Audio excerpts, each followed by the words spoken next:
Hello and welcome to a special APBP webinar. We wanted to take a look at the National Bike Summit. Those of us who were unable to attend, it will hopefully be a bit like being there, and we can have an opportunity to take action and follow up. We're delighted today to have Karen Whitaker, the new Vice President and Government Relations Staff Person for the League of American Bicyclists. Welcome, Karen. Thanks, Kit, and thanks everyone for jumping on the line. It was a great summit this year, and I'm sorry if you missed it, but I hope that I can give you some of the highlights here and then direct you to the website where you can see some of the presentations and watch the videos, and as Kit said, take action. So what I want to talk about in terms of the National Bike Summit for 2013 is really some of the things that were new about it. We had a new look to the League and to the summit.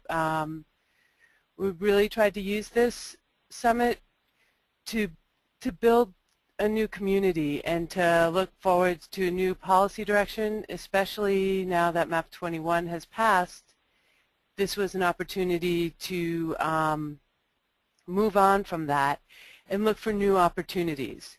So we'll talk about the new policy direction, some research we did on messaging, and then what our ask was. And I just want to point out the picture on the top is Senator Cardin, who was our lead from the Cardin-Cochran Amendment last year and helped us come up with the local control strategy. And he was a great speaker. He was fired up, and it was really great to have him there. We did tape all of the plenaries. We have some of those already on the website, but we will have even better videos of those coming. So he's definitely someone to watch. On the bottom is the final reception with Andy talking to the crowd. So first, just on the new look and the new community, as you can see, the League has a new logo. And Andy gave a presentation to start off on where the wheel can take us. Again, worth watching, but it's something that we're really excited about as the League. And the logo and the changes at the League go beyond the logo, and part of that is building a new community and working to get the bicycling advocacy community to represent everyone who bikes and all Americans who are interested. And part of that is the Women's Bicycling Forum. Last year in 2012 at the summit, we had the first Women's Bicycling Summit, which was really successful and popular, and this Women Bike program has just taken off. So this is a picture from this year. It was a full day conference. This is Georgina Terry, who is one of the highlights and one of the keynote speakers. And she talked quite a bit, and there were other sessions that talked about getting beyond the stereotypes of women in biking and some of the difficulties she had starting a bicycling company and getting retailers to sell women-specific projects or products. And so she talked about that and some of the changes, what still needs to change, and why that's important. And talked a bit about how when women walk into a shop, there's this sense of, okay, this is someone who wants a hybrid, they want to spend $300 maybe, and I will direct them right over there, versus possibly someone who wants an expensive high-performing bike or is more of a bicyclist than maybe they identify with. And that was one of the things that she and other speakers said, is that women are a lot less likely to say, oh, I'm a bicyclist, or I'm serious about this, or admit that they want, a really nice bike or really want to invest in this, because they say, well, I only bike, a couple times a week, or I only do this. And the need to say, you know what, I am a bicyclist, or I do bike, and this is important to me, and I want to invest in this and I want to be part of this. And that is something that we as a community can help accomplish. And then we even got into the discussion about steel frames versus carbon, and it was a really exciting summit. I think it's worth even looking through the blogs at some of the tweets that were coming out because they were really funny. And you can see that she's holding this this pledge that we had to promise to invest energy, strength, and passion to inspire one more woman to ride a bike. Also at the Bike Summit was Representative Tammy Duckworth, who, if you know her story, she's a veteran. She was wounded in, I think, Iraq, but it might have been Afghanistan, lost both of her legs. And she talked about having been someone who flew, you know, a military helicopter and was in the line of fire and strong and powerful in that way, and then waking up and not even being able to roll over in bed, not even having the strength to move, and how when she was at the Walter Reed Hospital, they had her starting to work originally just with her arms, and how bicycling became to her not only part of her recovery, but a way that she could show strength. And so when she was running for office, she used pictures and videos of her biking because it's hard for someone with physical disabilities to show their strength, and this is how she did it. But also how it created community and a healing process for the veterans and for her colleagues at Walter Reed Hospital. And it led to a great discussion and a series of questions and answers about how do we as a bicycling community engage everyone who bikes and people of differing abilities who bike. And this all fit in with our idea and the work we're doing as a community and as a league to look at equity and diversity within the movement.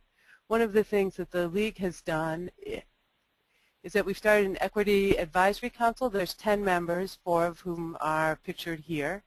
And this group has been convened to help us address equity and inclusion within the league itself and our programs, but also with our external efforts and hopefully with the community at large. And this was a topic that was more than just a one-hour discussion at the summit and at the forum, and will continue through the league and we hope in the community. At the Women's Forum, there was a great breakout where the comment was made, like, let's stop talking in code. Let's use the words that make us uncomfortable. Let's talk about the real issues. And at the Bike Summit, we had 6 separate conversations on how do we build equity into the movement and specifically into our platform. And one of the big ideas that came out of that was we need to stop talking about our audience or our community as people who bike, but rather think of people who might bike or may bike in the future if we do our jobs well. So from that, I'd like to turn to new policy directions that were discussed at the summit, and it came from an old friend. Secretary LaHood was there. This was his 5th summit out of his 5 years that he's been Secretary of Transportation, and of course has been one of our greatest allies. We have been talking with the U.S. Department of Transportation on safety. We've actually seen bicyclists and pedestrian fatalities go up from 2010 to 2011 in real numbers, but also as a percentage of roadway fatalities. And this has caught Secretary LaHood's eye, and he has said this is one of the things he wants to do before he leaves. He wants to find a way to address this. So you can see from his quote, DOT is going to address bicycle safety head on, and we're going to pull from all of our resources to solve our safety challenges. And just before we leave LaHood, his other message was, yeah, I've been part of this movement, but you all are the movement, and this will continue. He's, you know, he did not want us to worry about him moving on. He felt we had the power and the issue to really engage any Secretary of Transportation. So one of the things that he has committed to doing and that he announced at the summit is that he wants to hold 2 bicycling safety summits across the country. There'll be half-hour roundtables. He's looking for 2 states that have a good record and support within their DOT on bicycling safety. And he wants to pull together both the state and the local government representatives. He wants the states to hear from like the Tulsas and the Oklahoma Cities and the Mobile, Alabamas, and the Lincoln, Nebraskas, and places like that that are investing in biking and walking and see biking and walking as critical to their economic growth and their economic development, and to have that conversation. And he's been clear that it's not about getting all bicyclists off the road so there's no deaths. It's about making all roads safe for people to bike and walk. In building those networks. And so some of the solutions he's been talking about is doing a bike design guidelines, and has said at an AASHTO conference, a conference of all the state DOTs, that, you know, maybe DOTs shouldn't be looking just to AASHTO. Maybe they should be doing their own standards and guidelines. Maybe they should be adopting the NACTO guideline. And so this is really exciting news for us. This is something we've been hoping they could do for a while. We've also been pushing really hard for a non-motorized safety performance measure. That's what our ask was for the summit. I'll go over that in a minute. But also something that he and his staff are looking at. How can we make sure that this is a piece of what US DOT and state DOTs are doing? And they're also talking about how do they integrate the highway safety plans with the STIPs and the TIPs moving forward, so that these projects that have been identified and these safety needs that have been identified are addressed in the projects being built. So look for these 2 half-day roundtables. They should be happening in April. My sense is we're not sure how long LaHood is going to be in office past April, so they're really pushing for these to happen soon. And look for ways to get involved. And with that, Kit, we can stop here and see if there's any questions. Thanks, Karen. We don't have any questions so far. I would encourage anyone in the audience who has a question to go ahead and post it now, and we'll get to as many questions as we can, either right away or as Karen's presentation continues. Okay. So then going on to talk about the new environment that we're in and new messaging. So after we heard from Secretary LaHood, we had a panel discussion with Jeanette Sadiq-Khan, New York City Transportation Commissioner, John Burke, President of Trek Bikes, and Bruce Katz, the Vice President of Brookings Institute. And this was one of the highlights, I think, for a lot of participants, particularly Bruce Katz's presentation. I think this is the first time we've had him at the National Bike Summit or speaking.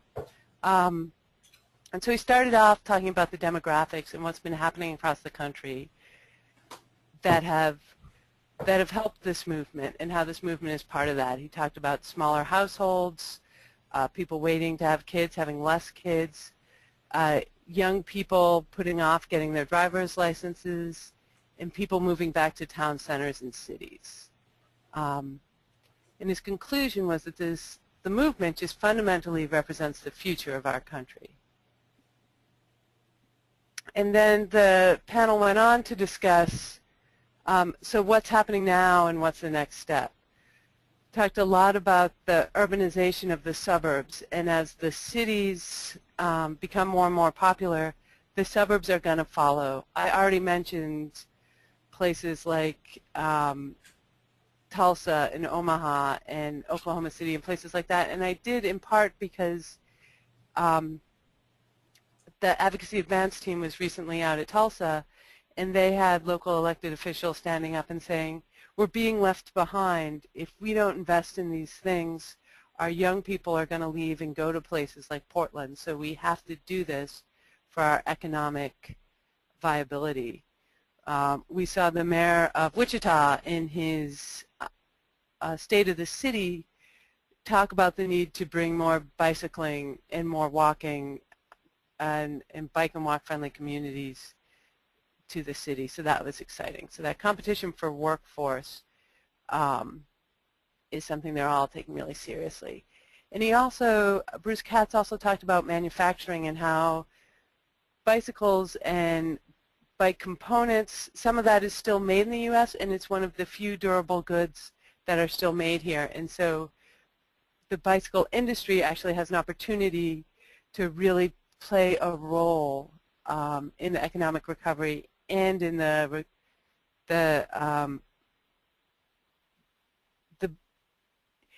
increased activity in the urban centers. And that's a quote from John Burke saying, if we can win in the city, we'll win in the suburbs.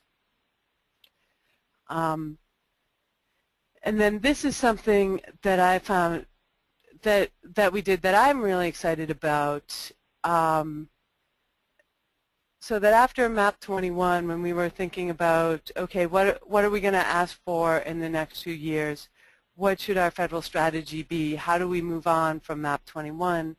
One of the things we did here at the League is we hired Douglas Meyer from Burnuth and Williamson, who does a lot of qualitative research, to go out and do confidential or anonymous conversations with decision makers here in DC about what do they think about bicycling, bicyclists, and the advocacy we've been doing. And some of the results were pretty surprising.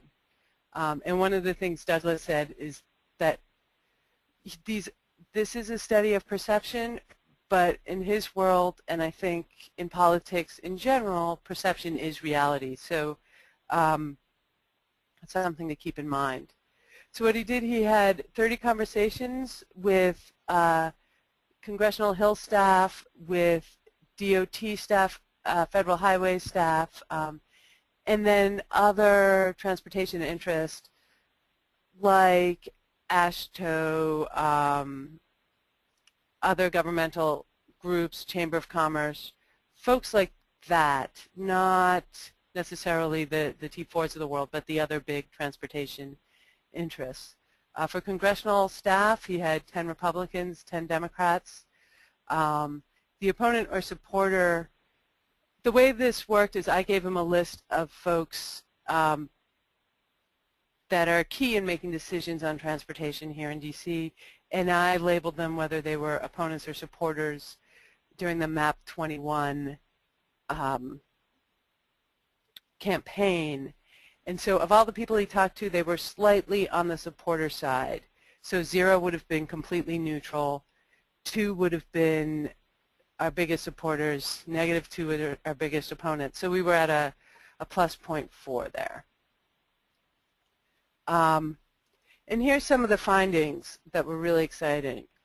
First of all, they said bicycling is accepted as transportation and it's seen as inevitable, particularly for urban areas. And some of Douglas's advice to us was to stop fighting for a seat at the table. They expect you to sit down, do it, and start working from there. And that one of the issues with MAP 21 was it's not that there is any animosity towards bicycling. It's that the animosity was, and the philosophical difference was towards dedicated funding. And that when we pushed so hard for dedicated funding, we didn't give folks another way to support us or to support bicycling. We were very strong. That was a line in the sand that they weren't willing to go to. And a lot of, particularly Republicans, said to him, hey, we want to support bicycling, but you have to give us something that we can support.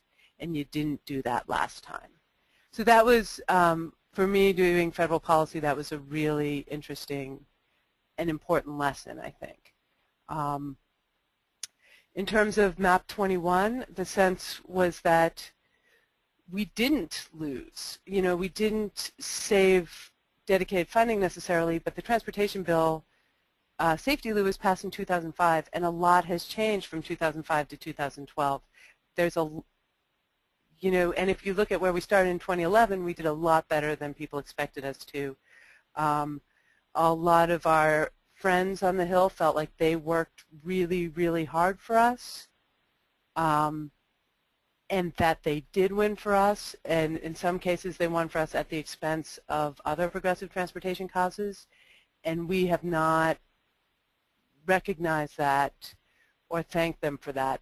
There was a sense, particularly on Capitol Hill, that bicycle advocates have been seen as sore winners, and so while we may not see MAP 21 as a victory, it's time to move on. It's time for us to go back to the folks that we know fought for us and say thank you, and let's figure out what our next step is. But we need to stop relitigating MAP 21. What they said about the future is basically that it's multimodal, and that Douglas's advice again was to be inwardly bicycle-centric and outwardly multimodal. That we're seen as a bit myopic by the transportation community, and we need to think about how we can work better with other partners, and that the trend is leaning towards local control. And one of the things we always debate about in policy is how do we answer the is bicycling in the federal interest question.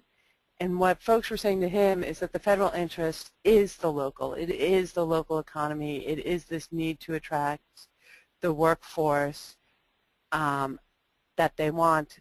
And we don't need to worry about all these other arguments. Giving folks the laundry list is one of the worst things we can do. Although there is some confusion over what local means. We say local, we mean cities and towns. Sometimes on the Hill they mean state. And so we need to think about when that confusion helps us and when we need to define specifically what we want. And I will say Douglas's presentation is up on the website, and it's worth looking at because he pulls a lot of direct quotes from the folks that he talked to. So on the messaging that we've been using, these are some of the things that don't work. Saying we want a fair share doesn't work. They think of that as, you want a fair share of what you put into the gas tax? Fine, you're getting more than that now. The idea that investment works, that if you build it, they will come, the sort of answer to folks, from folks on the Hill, or their interpretation of that is, so what? So what if more people are biking? That, to them, is not necessarily an obvious positive, and we need to connect the dots about why that's good, because then people they're spending their money at those local businesses, that there's, you know, that it's a place where folks want to come and spend time. The idea on that biking reduces congestion or reduces air pollution doesn't really work. They don't buy it. They don't buy that we're going to get to a place where there's enough people bicycling that those, at least in the near future, that we're actually going to have those benefits. And so that is something for us to think about and take into consideration. One of the really interesting things he said that also didn't work was this, when we talk about the benefits to bicycling business. He said, you know, when the bike industry comes in and say, invest in bike lanes, this is going to help me hire people, this is going to create jobs, you know, they see, so the bicycling interest supports bicycling. One of his quotes was like, well, duh, of course a bike shop supports bicycling. And not that that's a bad argument, it's a neutral one, though. It doesn't, they hear that from every industry. We don't necessarily do it better than anybody else. What is important about bicycling interests is to make them aware that there are bicycling shops and bicycling businesses in their district, if they're not. But more importantly, to talk about the benefits to other businesses, to the bookshops and the cafes and the places that benefit from window shopping. Those are the folks we need in there. Local chambers of commerce, building business districts, those sorts of things. One of the other things that was interesting was the idea of talking about specific bike lane and saying, oh, well, traffic has increased this much, and we put this project in, and all these great things happened. What he saw happening and what he heard was folks constantly go to a bike lane like the one in the picture where there's nobody on. And this one is Pennsylvania Ave, which specifically gets hit a lot, and saying by folks who say, well, I drive that all the time, I never see a bike on it. How much money do we spend on that? It doesn't help. It's strangely, bike lanes do not make them think of networks. It makes them think of a specific place and a specific time where it's not being used. And this is one of those places where the perception was really interesting to me, because I ride this bike lane every day, and I'm, you know, fourth or fifth in line sometimes at the stoplight, and I think, wow, you know, this is really being used. And that very same day that I had that thought, I got a report back that Chairman Schuster was saying, I ride by Pennsylvania bike lane every day, and there's never anyone on it, and that was a waste of money. Why are we doing that? So it is a perception, but a perception is your reality. My reality is this gets used a lot. Theirs is it doesn't. So what do we talk about? They do see safety as a policy issue and as a federal issue that policy can successfully address, and so that's an appropriate place for us to look. You got a positive response on performance measures, and this is sort of, you know, when we first were talking to Douglas, we actually had our fact sheets written up for the summit with a Fair Share for Safety message, and I showed it to Douglas, and he said, no. So we changed it to task for a safety performance measure. Talking about transportation choices makes sense. Not saying, well, you put this in and more people are biking, but you put in these facilities, and people have choices, and people want choices today. It's one of the things you hear a lot, particularly, again, in urban communities. And like I said, that idea of the benefits to the communities for all businesses. Local electeds are particularly a good messenger, and that idea of local control, that we're not specifically asking for biking and walking facilities, but rather that we're asking for local governments to be able to make choices and to have access to that funding. So how we use this for the summit, one, I talked about how we changed our ask from fair share to safety to a safety performance measure. We had 25 scholarships from the National Bicycle Dealers Association, and we talked to those folks before they got here and asked them, hey, you know, it's great that you're coming. It's important that you make the case that there are bicycling businesses in your district, but can you also do some research and find, you know, have a story to tell about how bicycling has helped your business improvement district, or your, you know, your downtown business association, or a quote from your mayor, or something your city council is doing to show that there's support beyond the bicycling community. For the Senate, we had day passes to the bike share to let people try that, because one thing I didn't mention, bike share has been our best friend in DC, that staffers see this and they get it, and where the bike lanes don't make them think about biking networks, these do. Bike share does. And that, so Douglas is also a bicyclist, has come to the summit before, and I don't know if it was 3 or 4 years ago, he was talking to policymakers and asked them, you know, when you think about bicycling, who do you think of? And they all thought about messengers and couriers darting in and out of traffic. Now when he asks the same question, this is what they think about. They think about a woman in business clothes on a bike share bike. And that makes sense, and that makes sense as something that they want in their own community. And sells bicycling as transportation, and which why they see it as a piece of transportation. So back to this, so we got the day passes to Capital Bike Share. And, you know, when we knew where there were champions and stuff, we asked our delegations to say, hey, we know you worked hard for us last time, thanks. But we also asked people, let's not talk about what we lost in MAP 21 anymore. Let's talk about what we want in the reauthorization. So that was a messaging piece. Kit, do we have any questions? We do, Karen. Yes, there are a couple of questions. So the first question goes directly to the issue of asks and framing. And this question is from Mike Lash. It's a bit of a long question, but I'd like to read it, and feel free for me to ask me to read it again if you need me to.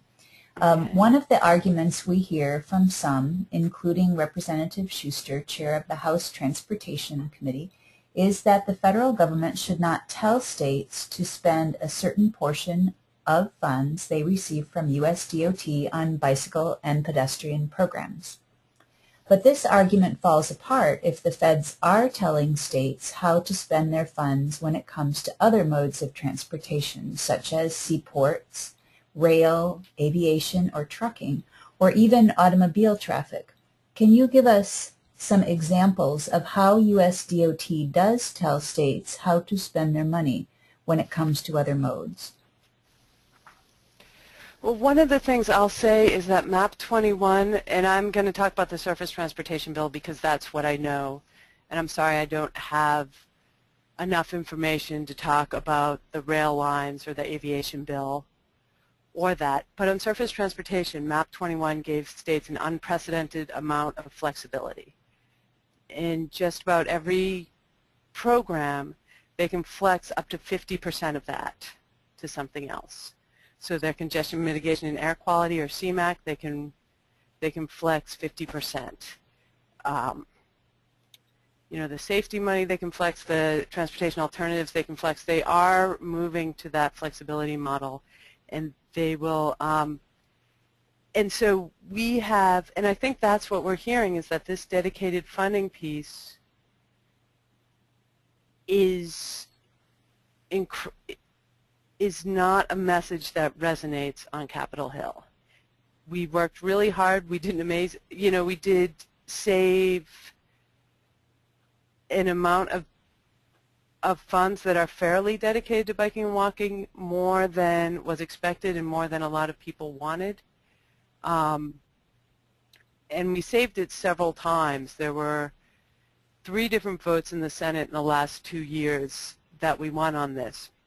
But even our best friends in the Senate are saying the times are changing. And so we are looking more at how do we talk about getting the federal government out of the way of local governments to build what they want to build. So we are actually looking at moving away from that dedicated funding argument. However, some states have had some luck getting that dedicated funding at the state level. So I would look at your state in particular to see if that's a possibility. Okay, great, thanks. And then the next question, pardon me, you may be getting to this later, but there has been some discussion about the position of a bike ped coordinator within USDOT. Many of us are aware that Gabe Rousseau has moved on to a new position, and was there much discussion about that at the Bike Summit? There was not. There is a new director to the Human Environment Program at DOT. Her first name is Shari. Her last name begins with, I think it's Schaeferfield. I'm sorry, but I can send that out. She comes from the environmental community. She is very strong on context-sensitive design and interest in this. So she would be the boss of the Gabe Rousseau's position. And they're not going to hire for that during the sequester, but we'll have to see what happens coming out of the sequester on if that is a position that gets filled. Okay, great. Thanks, Karen. Those are all the questions right now. Again, if anyone does have a question about what happened at the summit, anything that Karen has covered so far, feel free to put it in the chat box.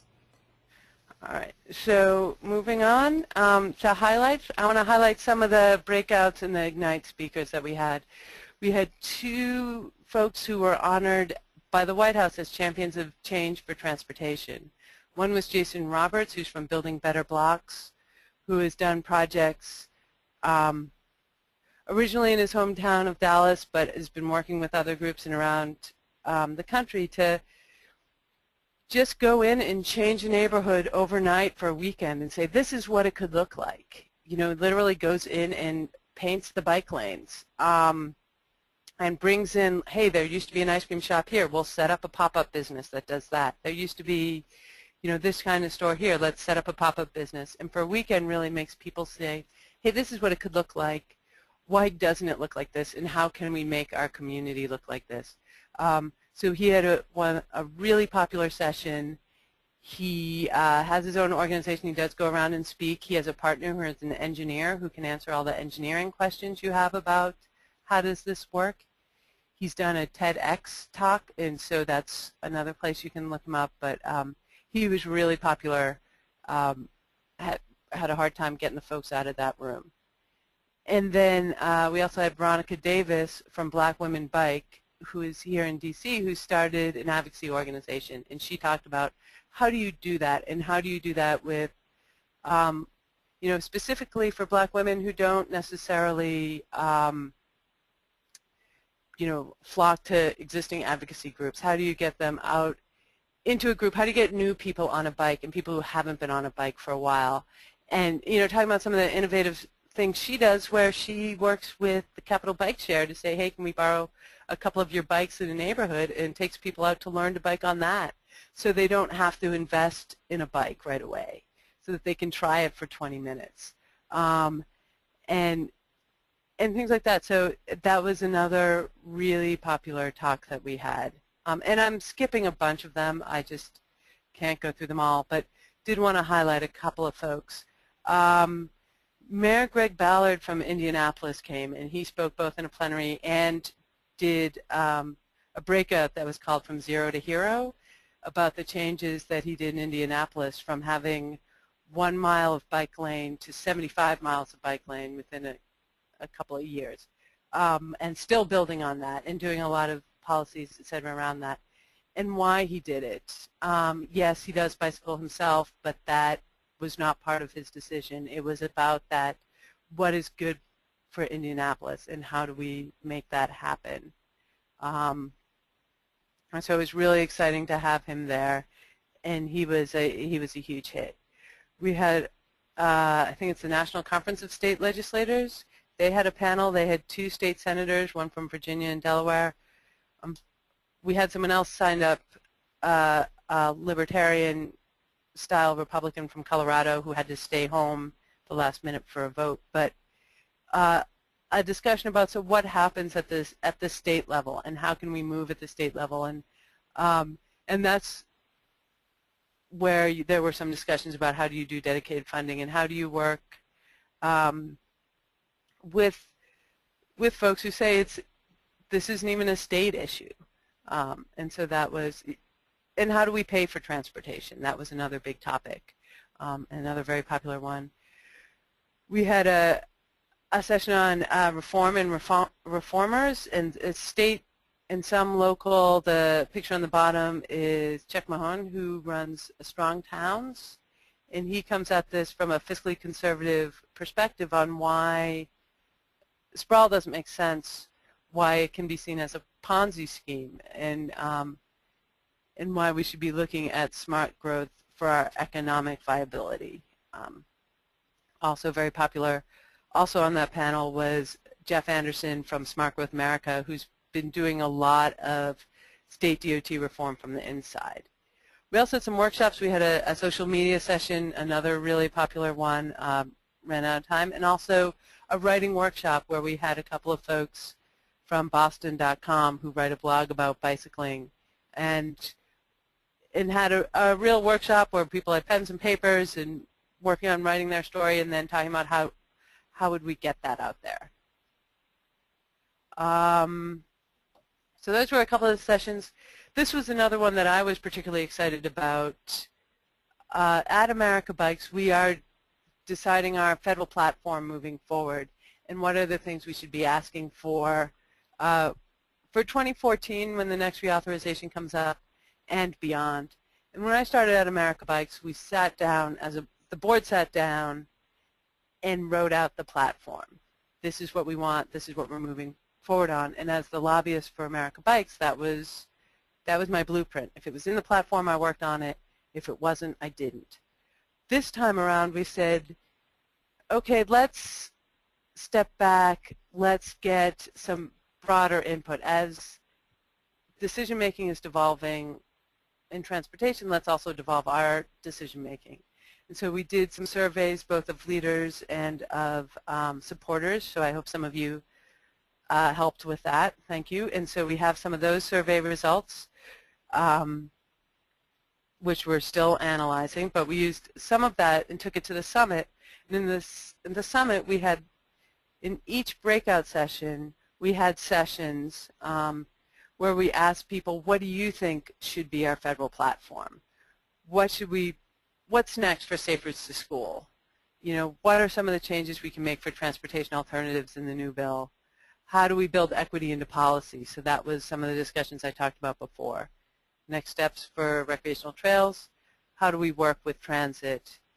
And then finally, what should our safety platform be, and how can we get to working towards zero deaths, excuse me. So in each session, we had 2 30-minute conversations on each of these topics. Right now, I'm gathering those notes. I will synthesize those into 6 1- to 2-page papers, one on each of these 6 topics, and we will make those available for summit participants by the end of April. We'll probably be on summit participants, and then those will also go to the board, to the American Bikes Board, with the data from the survey. So when we sit down to write the platform at this point, we've taken into consideration what the larger community is thinking. And this was really interesting and really engaging and energetic conversations. So I'm sorry I haven't read through everything yet. I'm excited to do that. I can't tell you a ton more, but there were great conversations there. So then I'll get to the asks on Capitol Hill, and I'll go through this. So our first ask was, will you support a performance measure to reduce bicyclist and pedestrian deaths? Our second was, will you come see a project in your community that makes our community bike friendly? And of course, will you join the Congressional Bike Caucus? So in MAP 21, there were 7 performance measures that USDOT is required to set. So safety is one, pavement and bridge condition is another, and then the other 5 are under that third column: traffic congestion, mobile source emissions, freight movement, performance of the interstate system, and performance of the non-interstate system. And so DOT is working on safety first, then they'll move to pavement, and then they'll move to these other 5. So how this will work is they will set the safety performance measure. Once the USDOT sets it, then states have to set their own targets to help meet that national performance, and then MPOs have to set their own targets to meet the state and the national targets. So our goal is to get a non-motorized safety performance measure in at the federal level, because then it will trickle down to the states and the locals.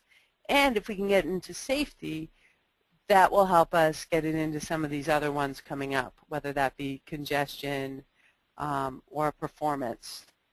And so this is sort of the tip of the iceberg. Now this is something we want DOT to do, so the question, before I get there, and why it's important is because basically states are going to get graded on this. If they meet their targets, they're more likely to get flexibility with some of their funding. If they don't meet their targets, then they have to do regular reports back on what they're doing to try to meet those targets. And, states are going to study to the test. So right now they already have safety goals that they have to meet. And what you'll see in a few minutes is that overall roadway safety is improving, but it is not improving for bicyclists and pedestrians. And that's why we feel like we need to get a non-motorized performance measure. So as I had started to say, this is something we're asking the DOT. What are we going to ask Congress? And so what we did is we talked to our champs on the Hill, And we asked them to write a letter to Secretary LaHood asking for a non-motorized safety performance measure. So they wrote the letter. This was mostly Representative Blumenauer. Petri helped with this, but then Representative Blumenauer and Coble sent their colleagues, to everyone in the House, what's called the Dear Colleague letter, saying, will you please join us and sign this letter to Secretary LaHood? And so the summit ask was to ask a member, please sign on to the Dear Colleague letter in support of a non-motorized safety performance measure. So, and right now,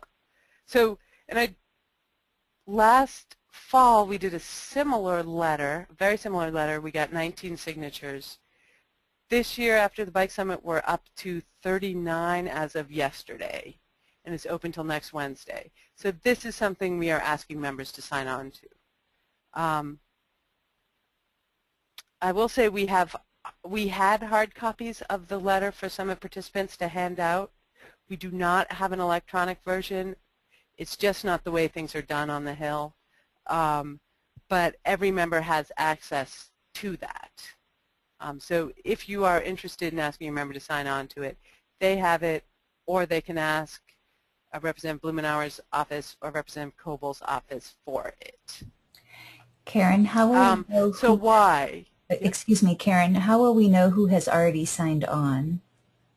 I would email me directly at caron@bikeleague.org and tell me who your representative is, and I can tell you if they signed on.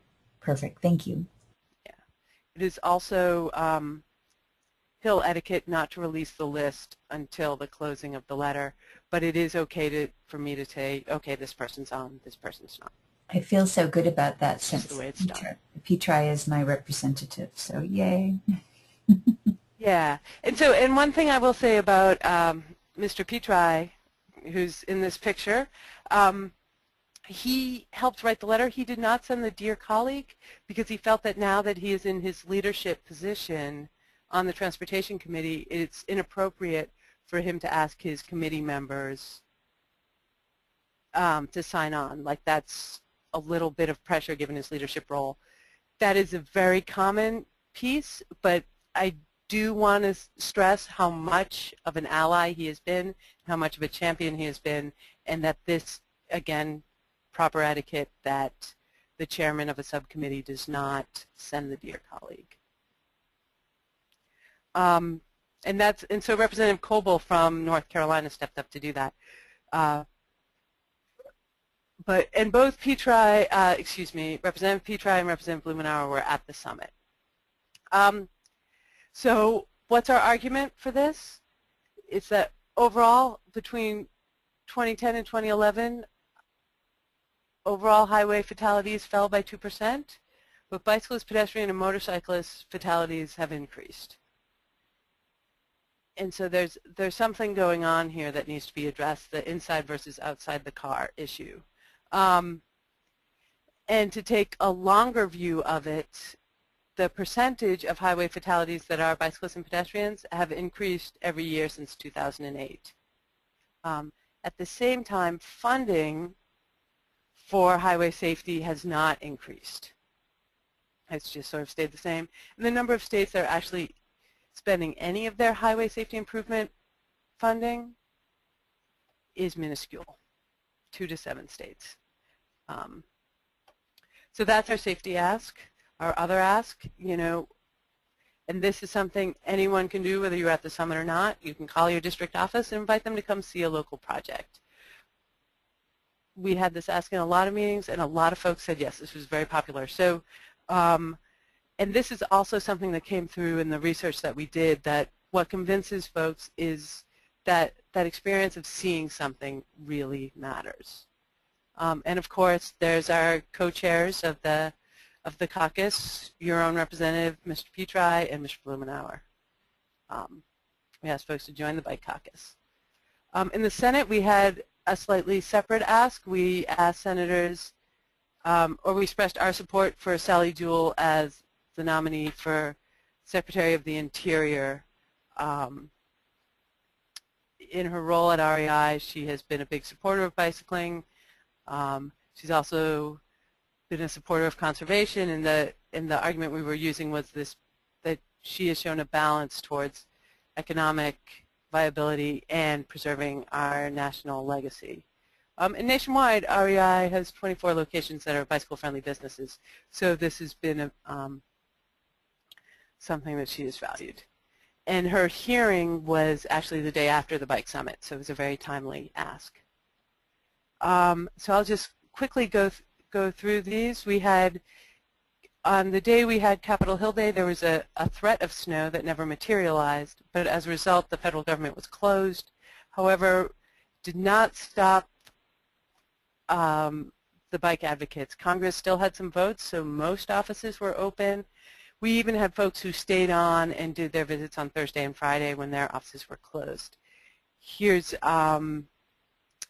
Tim Young from Wyoming talking with Senator Barrasso, who's one of the big four in the Senate on transportation.